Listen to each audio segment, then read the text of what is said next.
Bismillahirrahmanirrahim. Assalamualaikum warahmatullahi wabarakatuh. Syukur alhamdulillah kita bisa berjumpa lagi di channel ini. Harapan dan doa saya semoga saudaraku semuanya selalu diberikan kesehatan, dilapangkan rezekinya, diampuni dosa-dosanya, dan dipanjangkan serta diberkahi umurnya. Amin ya robbal alamin. Sahabat beriman yang dirahmati Allah, sejak kecil kita selalu diingatkan untuk tidak bersikap buruk kepada orang tua. Jangan sampai kita menjadi anak durhaka yang suka membangkang dan menyakiti hati orang tua. Karena kita tahu semua bahwa ridho Allah berasal ridho orang tua. Ridho Allah fi ridhol walidain wa sukhtullah fi sukhtil walidain. Ridho Allah berada di dalam ridho orang tua, dan juga murkanya Allah berada di dalam murkanya orang tua. Hadis riwayat Bukhari wa Muslim. Maka dari hadis ini kita mengetahui betul betapa luar biasanya bakti kepada orang tua. Begitupun orang tua juga harus menyayangi anaknya. Banyak dari orang tua yang kurang menyadari akan sikapnya terhadap anak, sehingga sikap yang dirasa benar oleh orang tua ini justru bisa dikatakan mendurhakai seorang anak. Karena mendurhaka atau berdurhaka ini bukan hanya selalu identik dengan anak kepada orang tua, akan tetapi orang tua bisa berbuat durhaka pula kepada anak. Ada satu kisah menarik yang mungkin bisa kita jadikan sebagai pelajaran. Suatu hari ada seorang laki-laki menemui Umar bin Khattab untuk mengadukan perihal kedurhakaan anaknya. Umar lalu memanggil anak tersebut dan menegur perbuatannya. Setelah ditegur, anak tersebut bertanya kepada Umar, "Wahai Amirul Mukminin, bukankah anak memiliki hak atas orang tuanya?" Sang khalifah yang bergelar Al-Faruq ini pun menjawab, "Benar." Lantas anak tersebut bertanya, "Apa hak seorang anak?" Lalu Umar pun menjawab, "Hak anak yang harus dilakukan oleh orang tua adalah memilihkan calon ibu yang baik untuknya, memberikan nama yang baik, dan mengajarinya Al-Quran dan As-Sunnah." Kemudian anak tersebut berkata, "Wahai Amirul Mukminin, sungguh ayahku tidak pernah melakukan satu pun dari apa yang Allah sebutkan dan yang engkau juga sebutkan. Ibuku adalah wanita yang beragama Majusi. Ia menamakanku dengan nama yang buruk, dan ia tidak mengajariku satu huruf pun dari Al-Quran dan juga hadis Rasulullah." Mengetahui jawaban itu, Umar pun mendekati orang tua itu dan berkata, "Engkau datang mengadukan kedurhakaan anakmu, padahal engkau telah durhaka kepadanya sebelum ia mendurhakaimu. Sebelum ia berbuat juga buruk kepadamu." Mendengar jawaban Umar, laki-laki tersebut meminta maaf kepada anaknya dan berjanji akan mendidiknya dengan baik. Dari kisah tersebut bisa disimpulkan bahwa ada dosa besar yang dilakukan orang tua terhadap anak, entah disadari ataupun tanpa disadari. Lalu apa saja dosa besar orang tua terhadap anak tersebut? Yang pertama adalah bersikap kasar terhadap anak. Sebagai orang tua, kita sangat tidak dianjurkan untuk memaki anak karena perilakunya yang tidak kita sukai. Apabila kita menemukan sikap anak yang tidak suka, hendaknya kita nasihati dengan lemah lembut, dengan baik, dengan penuh kasih sayang. Karena sejatinya anak tersebut bisa jadi tidak mengetahui apakah perbuatannya itu mendapatkan keridhaan orang tuanya, apakah perbuatannya itu dinilai benar ataupun salah. Maka sejatinya seorang anak masih dalam tahap pembelajaran. Rasulullah Shallallahu Alaihi Wasallam pernah bersabda, sesungguhnya kalian akan dipanggil pada hari kiamat dengan nama-nama kalian dan dengan nama ayah kalian. maka perbaikilah nama kalian. Hadis riwayat Abu Daud. Oleh sebab itu, marah atau memaki anak sangatlah tidak dianjurkan, apalagi sampai memaki anak dengan nama yang tidak sesuai dengan nama si anak tersebut. Misalkan ketika postur anak tersebut mungkin gemuk, kita panggil dengan sebutan-sebutan yang menjurus kepada pembulian secara verbal. Memang itu tidak menyakiti fisiknya, akan tetapi ketika jiwa yang tersakiti, maka tidak sedikit orang-orang yang merasakan sakitnya lebih perih daripada dipukul karena menyentuh atau memukul jiwanya. Lalu yang kedua, pilih kasih kepada anak.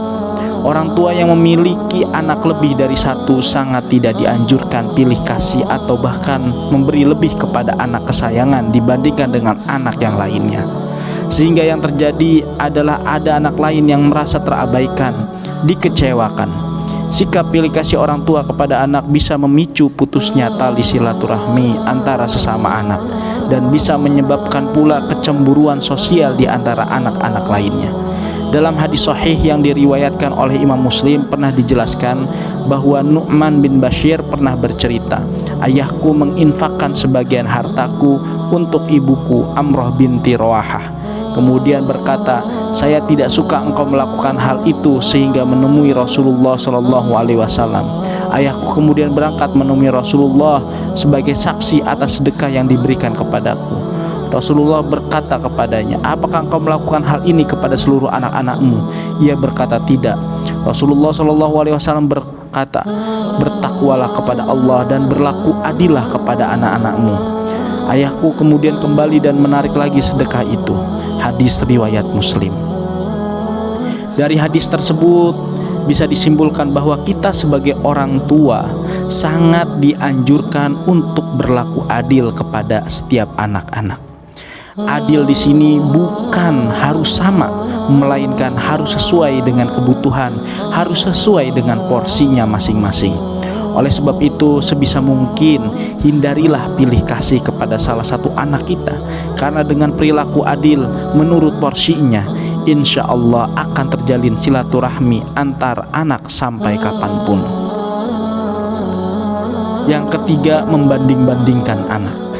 Kebiasaan orang tua yang membanding-bandingkan anak akan menimbulkan perasaan rendah diri, minder, dan tidak sama sekali percaya terhadap potensi dan kelebihan yang ada pada dirinya.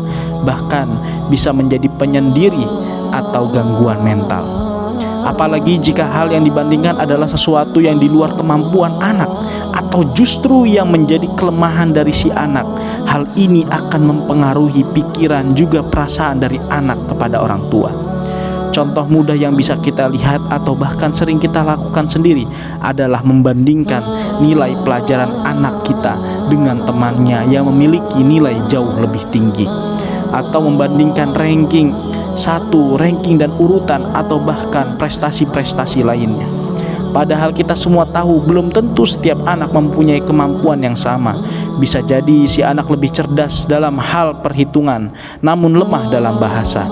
Apabila hal tersebut terjadi pada salah satu anak dari saudaraku semuanya, maka yang harus kita lakukan adalah menguatkan hati si anak dan mendukung sepenuhnya apa yang menjadi bakat dan talenta yang dimiliki dari anak tersebut. Kemudian saudaraku yang dirahmati Allah, yang keempat, dosa besar bagi orang tua kepada anaknya adalah mengekang kebebasan anak. Membiarkan anak bermain adalah salah satu hal yang sangat penting dalam masa pengenalan lingkungan dan menemukan jati dirinya. Bukan berarti dibebaskan dalam arti tanpa aturan, namun kita berikan kemerdekaan mereka bagi anak-anak kita dengan aturan-aturan yang tertentu. Yang terpenting adalah tetap harus diberikan arahan mana yang baik dan mana yang kurang baik. Akan tetapi tak jarang dari kita sebagai orang tua justru malah mengekang kebebasan anak dalam bergaul dan bermain dengan teman yang diinginkannya. Karena kita semua tahu tujuan mengekang atau tidak memberikan kebebasan bermain supaya anak tidak terjerumus kepada pergaulan yang salah.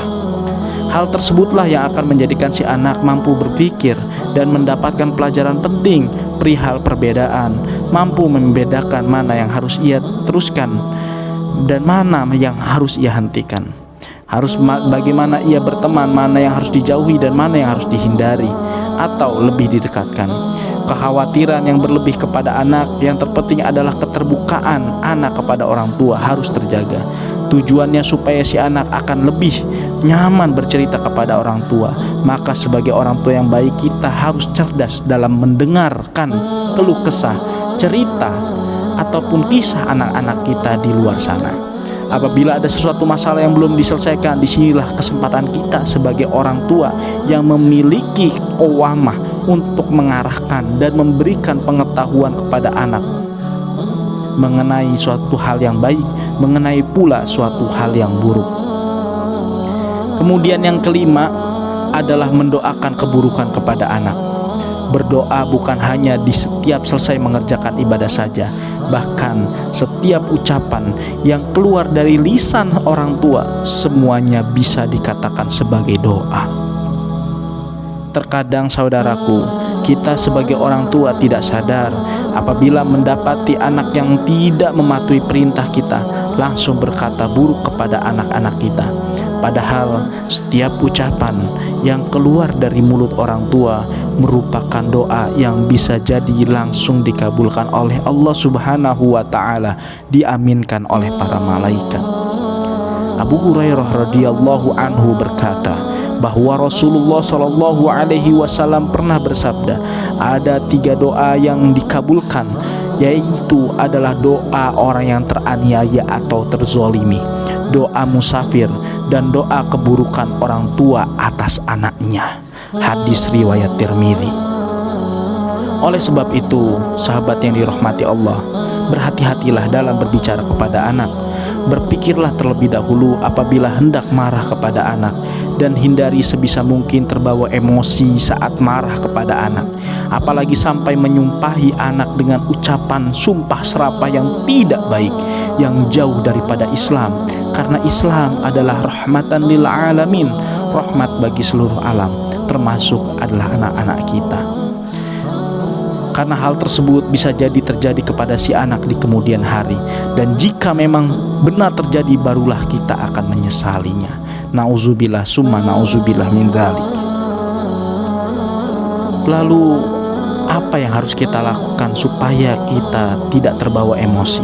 Hal yang bisa dilakukan adalah memperbanyak istighfar, astaghfirullahaladzim wa atubu ilaih, ataupun astaghfirullahaladzim li walidayya wa atubu ilaih terlebih dahulu. Lalu tanyakan alasan kepada si anak perihal apa yang menurut kita atau orang tua menjadi kesalahan dari si anak tersebut. Kemudian berikan perumpamaan dan saran, lalu kembalikan kepada si anak supaya bisa menentukan pilihan yang terbaik. Insya Allah si anak tidak merasa tersakiti hatinya dan mampu berpikir bahwasannya hal yang dikerjakan tersebut kuranglah baik dan harus ditinggalkan. Dan apa-apa yang dilalui dengan kesadaran, maka itu insya Allah akan membuat anak tersebut mandiri tanpa keterpaksaan. Lalu kemudian sahabat beriman yang dirahmati Allah, yang keenam, tidak memberikan pendidikan kepada anak. Yang dimaksud pendidikan dalam hal ini bukan sekedar pendidikan sekolah saja, akan tetapi juga menyangkut berbagai macam aspek kehidupan. Misalnya yang paling penting adalah pendidikan tentang agama, pendidikan tentang sosial, budaya, dan juga lain sebagainya. Etika, sopan santun yang tentunya berlaku di masyarakat. Dalam sebuah qaul ulama disebutkan awaludin ma'rifatullah bistiqani, yaitu hal pertama yang harus diketahui oleh manusia adalah hal tentang agama, aturan dalam beragama. Sehingga setiap orang tua wajib memberikan pembekalan dari hal agama. Karena ketika fondasi-fondasi agamanya kuat, maka si anak akan insya Allah berada dalam koridor agama yang akan membatasi daripada perbuatan buruknya. Berikut juga keterampilan kepada setiap anak-anaknya, sehingga keterampilan tersebut bisa menghantarkan anak-anaknya untuk menemukan jati diri perihal menemukan kehidupan yang bahagia di dunia maupun di akhirat. Apabila kita mengabaikan pendidikan anak, maka bisa dikatakan anak tersebut layaknya anak yatim, padahal masih memiliki kedua orang tua. Ada pepatah Arab yang mengatakan, anak yatim itu bukanlah anak yang telah ditinggal orang tuanya dan meninggalkan anak-anaknya dalam keadaan hina. Sesungguhnya anak yatim itu adalah anak yang tidak dekat dengan ibunya, yang selalu menghindar darinya, atau ayah yang terlalu sibuk dan tidak ada waktu bagi anaknya. Kalau kita menyimpulkan syair tersebut ingin menyampaikan bahwa perhatian adalah kunci penting dalam mendidik anak supaya akses di dunia dan akhirat bisa terakses dengan baik dan benar, dan bisa mendapati keridhaan Allah Subhanahu wa Ta'ala dan keridhaan orang tua. Adalah sebuah bentuk kedudukan terhadap anak apabila kita sebagai orang tua justru tenggelam dalam kesibukan, sehingga yang terjadi adalah kita lupa untuk mengajarkan tentang anak bagaimana berakidah, bagaimana Islam, bagaimana sejarah Rasulullah Shallallahu Alaihi Wasallam. Adalah sebuah kezaliman kita orang tua hanya memikirkan dan sibuk terhadap dunia sampai melupakan tugas dan tanggung jawab kita kepada anak. Rasulullah Shallallahu Alaihi Wasallam bersabda, ajarilah anak-anakmu salat saat mereka berusia 7 tahun, dan pula mereka bila tidak melaksanakan salat pada usia 10 tahun, dan pukullah mereka jika mereka tidak melaksanakan sholat pada usia 10 tahun. Sahabat beriman yang dirahmati Allah, marilah kita sebisa mungkin menjadi orang tua yang bisa dijadikan panutan bagi anak-anak kita. Memukul di sini menurut Rasulullah SAW bukan pada bagian-bagian vital, melainkan bagian-bagian yang tidak sakit. Mungkin di area-area tertentu yang tentunya itu bukan ingin menyakiti, melainkan menimbulkan bekas pelajaran agar anak tersebut bisa memaklumi dan menangkap perhatian kita penting terhadap agama, terutama hubungan kita kepada Allah Subhanahu wa Ta'ala. Semoga Allah Subhanahu wa Ta'ala selalu melindungi dan menjauhkan kita semua dari perbuatan tercela semasa hidup di dunia. Wallahu a'lam bishawab. Demikian yang bisa saya bagikan, semoga bermanfaat untuk kita semua. Amin amin ya rabbal alamin. Wassalamualaikum warahmatullahi wabarakatuh.